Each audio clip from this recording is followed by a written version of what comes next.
Today, I'm watching the Twilight Zone Season 1, Episode 26. The previous episode was about this guy, and he'd crashed his ship and was trying to figure out this new landscape with these people who looked like him, but, obviously we find out that at the end they hadn't put him into this human zoo situation where they were staring at him, and his intention with his mission was to go and study them as well. So, yeah, it was a very interesting episode. This episode, we know, is about time travel from 1880 to 1960. So I love sci-fi. I love time travel. Very curious to see where we're going to go with this, and 1960 being the year that this would have aired. And I love that we get those Rod Serling, next time on the Twilight Zone pieces, especially for an anthology. It's really nice to have that. So yeah, very curious to see where we're going to go. So thank you so much for sharing in this first time watching with me. If you have any other suggestions for TV shows you think I should watch, please comment below. And if you want to have a say in what movies or TV shows I watch, be sure to join Patreon. And as always, please like, comment, and subscribe to this channel, and check back often for more awesome content. Somewhat grim, unsocial event known as a necktie party.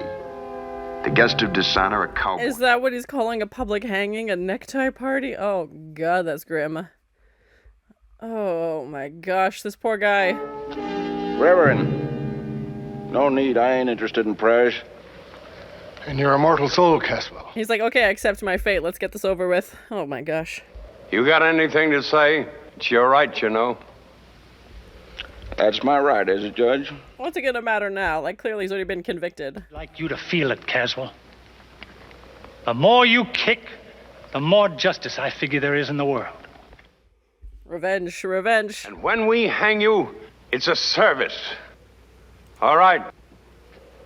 Get on with the job. Yeah, they don't really seem conflicted about it. They're like, no, you're the worst. Let's kill him. Oh my gosh. And just have him sitting on his horse.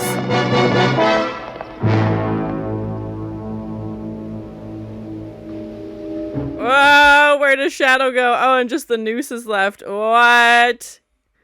That was a cool way to show that effect. Yeah. Where'd he go? Oh, my dear God. What happened to him? So many questions. Yeah. He's gonna end up in the future, I'm guessing. He's our time traveler. Try to relax. Yeah, where did he end up? You're in New York City. 80 years from the last moment of your recollection. Yeah, that's crazy. Oh my gosh, is it the doctors?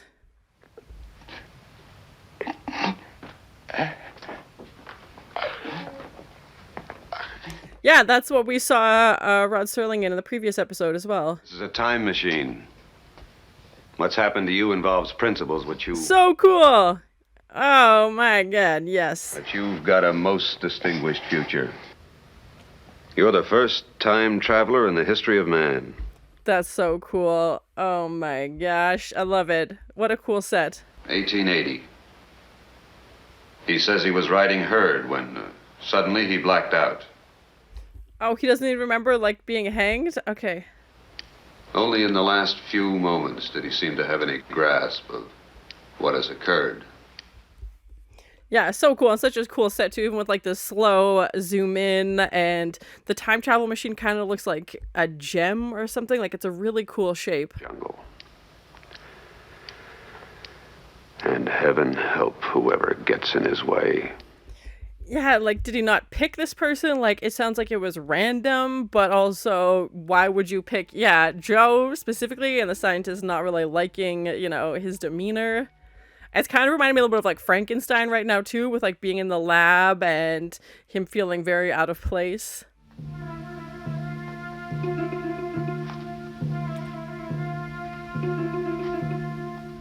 He's like, oh, thank God the future still has cigarettes. But lighters, he wouldn't. Yeah, he's no matches. Brought to me. Carriages without horses and the buildings that They're rise out just... there, Caswell. Things that you've never seen before. Especially going from, like, 1800s Montana, like, wild, barren country, to big city New York. Even seeing New York in the 1800s probably would have been a shock for him. But now that it's 1960s New York, yeah, like the marquee lights and the cars and the sirens, very overwhelming, I'd imagine. Yeah. And loud, very loud. That's where you were when I reached back into time. You were at the end of a rope, weren't you, Caswell? 6 or 8 feet off the ground. Yeah, so did he just pick a person at random? That's interesting. A whole territory full. I stopped counting after 20. And he doesn't seem sorry about it. Yeah, they said he was missing, like, compassion, and... yeah, he pulled back as someone he probably wasn't ready to deal with. I'm going to have to send you back. Good luck with that. I don't think he's gonna go. No. He's gonna just be in more trouble. He's supposed to be dead. 2 feet away from a soft bed. They sound nice and they go down easy. He's like, yeah, life was a lot harder for us, you know, in the 1800s. And he's like, you have all these comforts now. And obviously he can't, like... Or another man's bread, or another man's jacket stands between you and staying alive. He's like, yeah, like, I was fighting for survival, and, like, obviously killed a bunch of people, which is horrible. But if he goes back, he's dead. And, like... in this machine of yours, and you go back to where I was, and you talk about... yeah, different perspectives, for sure. You come out in your warm trains rolling over the graves of men like me. I just hate your kind! Oh, my gosh. Oh, my gosh. Oh... so you don't mess with time travel. And also, like, you have a time travel machine, but you're only gonna bring forward people that you like. Oh, gosh. Oh, well, now no one's coming back, I don't think. Oh, frick.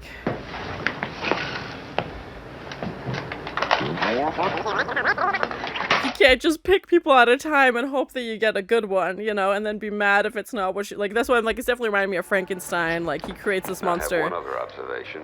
Hardly scientific. Oh yeah, his voice recordings. And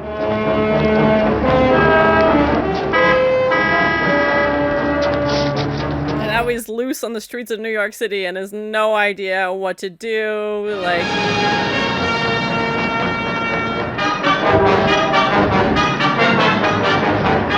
and there's very, like, frantic music as well. Oh my god.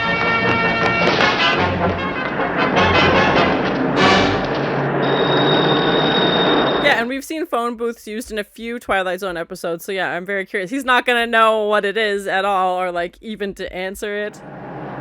Hello? There is overtime. Please punch 25 cents. Oh my gosh. He really doesn't like hearing these voices. Yeah, that voice recorder also was freaking out, and now, yeah, the phone's talking to him. He busted out of that thing. Cheese and rice. Hey.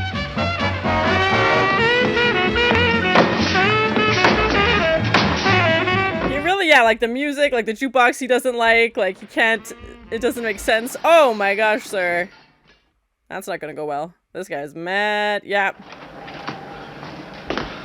Expensive evening for you, pal. That's gonna cost. Yeah, no kidding. Hear me?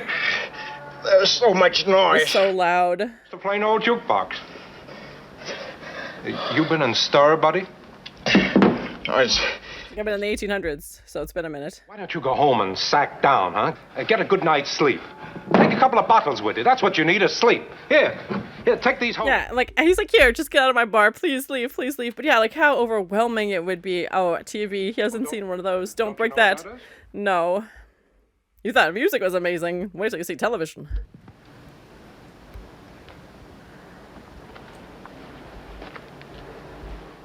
And of course, what's on is a Western. Yeah. All right, hombre. You got your chance to draw. Now you better make your move. He's gonna think it's real. Yep. Okay, bye, TV.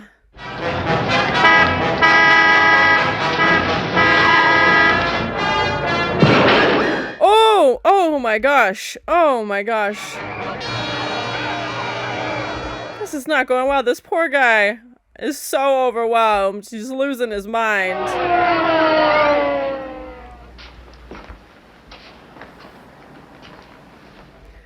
And he's like, oh, maybe I do want to go back, except I may have killed the only person who could send me back. Yeah, I don't think he's getting up.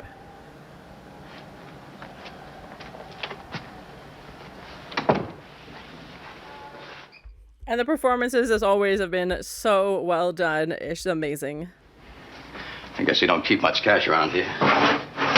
Figured maybe a key to a drawer or something.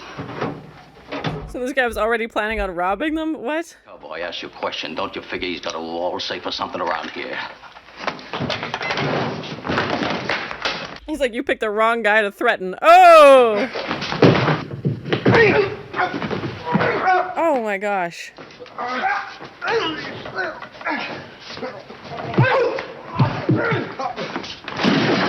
Oh my gosh. The body count in this one, I feel like it's going to be adding up real quick.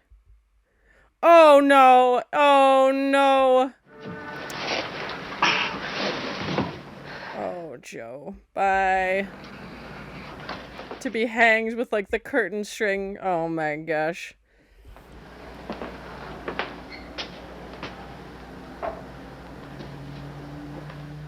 I feel like he's gonna send himself back in time but not know what he's doing. He's just touching all the buttons. Yep.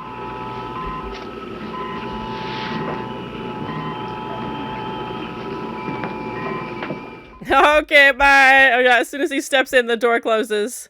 Yeah, enjoy the 1800s, buddy. Or maybe he picked a different year. We didn't really see what oh, and just to have him slowly disappear like we had with Joe's shadow. Yeah. Is he gonna replace Joe? Oh my gosh. Yep, that's him. Cut him down. Hurry up. Cut him down. Let's go back to the same place in time. I don't know if it is devil's work. Did we hang an innocent man then? Yeah, and like, how confused would they be also? Not. I pray to God not. He didn't seem like a great guy, so... But yeah, how bizarre. Retribution is not subject to a calendar. Tonight's case in point, in the Twilight Zone.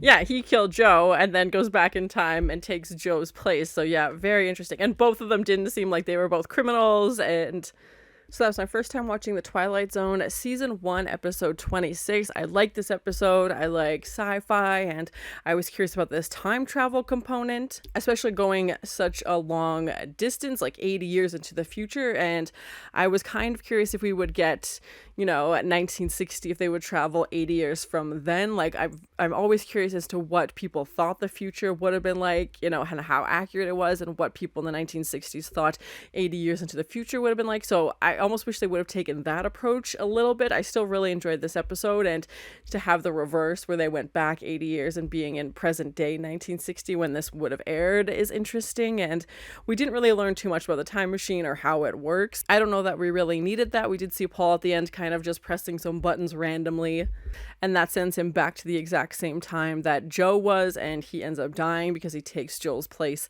in the noose. Calling it a necktie party was something I haven't heard of before and was very grim.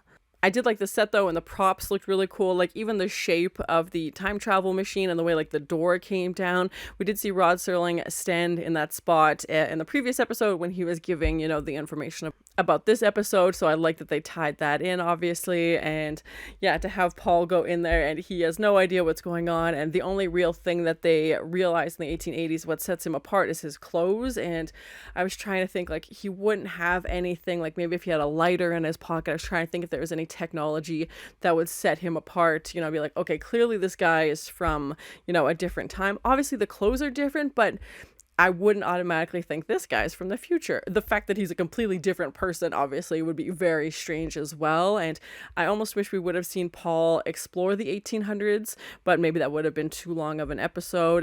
And to have the tie-in with Joe, I thought was a nice way to kind of bookend the episode of, you know, and the fact that he kills Joe by hanging him as well.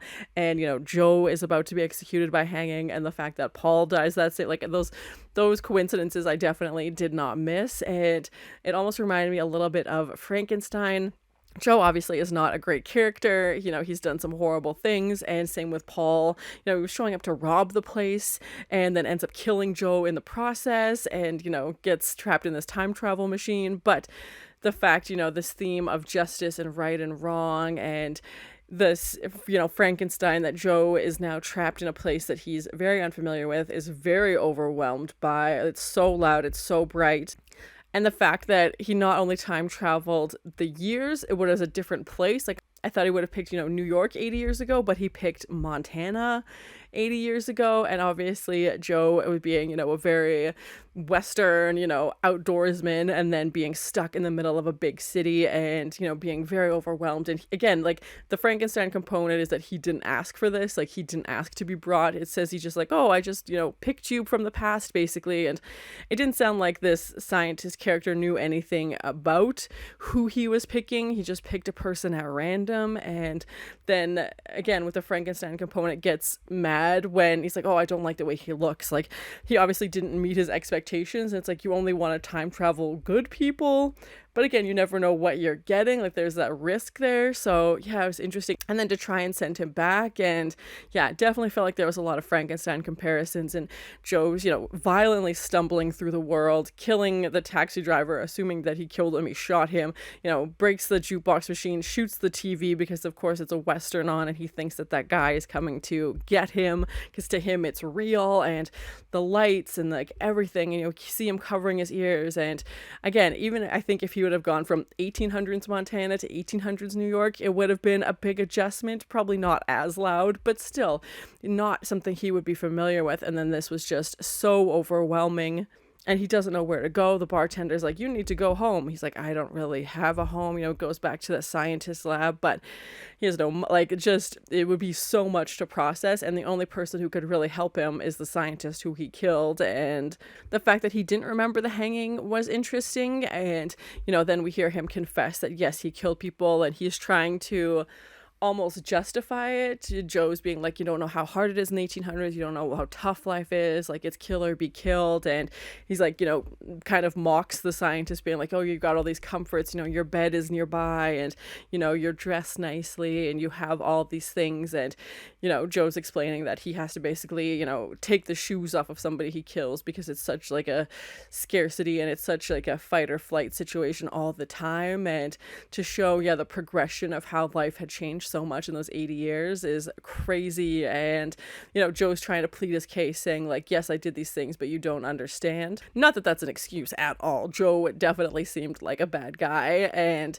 the scientist is trying to understand, but also I don't think he could really relate because his life is so different and he hasn't known anything like that. It might be his grandparents did, but still, it was interesting to see their two perspectives. And we had a higher body count in this episode. Usually somebody does die in the Twilight Zone episodes, but Joe dying twice, technically both by hanging, which is very bizarre. The scientist dying, the taxi driver, and then Paul taking Joe's place and being killed.